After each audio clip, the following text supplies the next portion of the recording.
today we'll be discussing the famous Shakespeare tragedy Hamlet.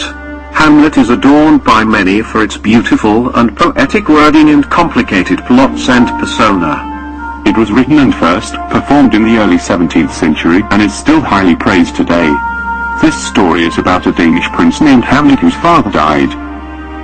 His uncle Claudius married Hamlet's mother and became the king. Hamlet later discovers from his father's ghost that the death in fact was murder and the murderer was Claudius. The ghost tells Hamlet to avenge his death. The story starts to trick you quite a bit after that when Hamlet does nothing but act like a depressed madman instead of avenging. Claudius and the Queen Gertrude are worried by his behavior and don't question much when Polonius tells them that the reason is that Hamlet is in love with his daughter Ophelia. Ophelia had stopped seeing Hamlet due to her father and brother Laertes' advice. To confirm this suspicion and keep an eye on the prince, Hamlet's old friends are hired. Rosencrantz and Guildenstern are surprised by their friend's state, but notice the change in his mood when he sees the players Polonius had hired for Hamlet. Note, players are performers. Hamlet decides to use the players to see Claudius' guilt and personally gives them a scene to perform.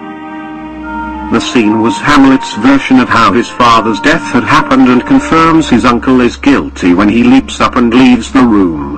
Hamlet goes after him to kill him, but decides against it when he sees Claudius praying as he believes that killing him as he is praying will send him to heaven and decides to wait for a more fruitful opportunity. Hamlet is called to Gertrude's chambers where she tells him to behave in front of his stepfather. This sets Hamlet off.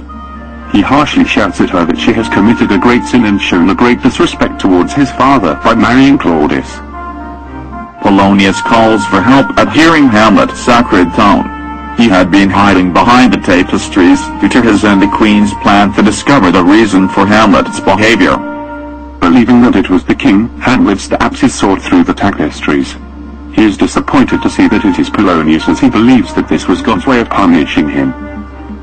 The king decides to banish Hamlet to England and gives Rosencrantz and Guildenstern sealed orders for the King of England requesting Hamlet be put to death immediately. Ophelia went mad with grief upon hearing about her father's death and drowned in a river. Her brother Laertes returns from France when he hears about his father and sister's death. Claudius convinces Laertes that Hamlet is to blame for both deaths. Hamlet returns to Denmark when a pirate ship attacks theirs. Claudius decides to use Laertes to kill him instead.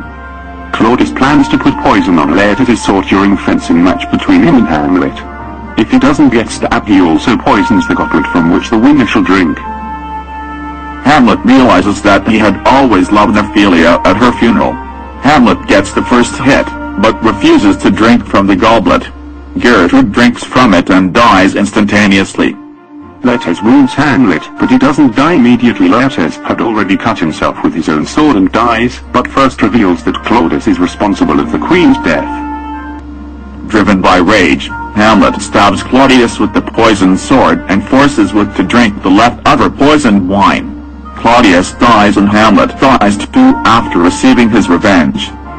Fortinbras, who is a Norwegian prince, had marching an army towards Denmark and is with ambassadors from England, who report that Rosencrantz and Guildenstern are dead.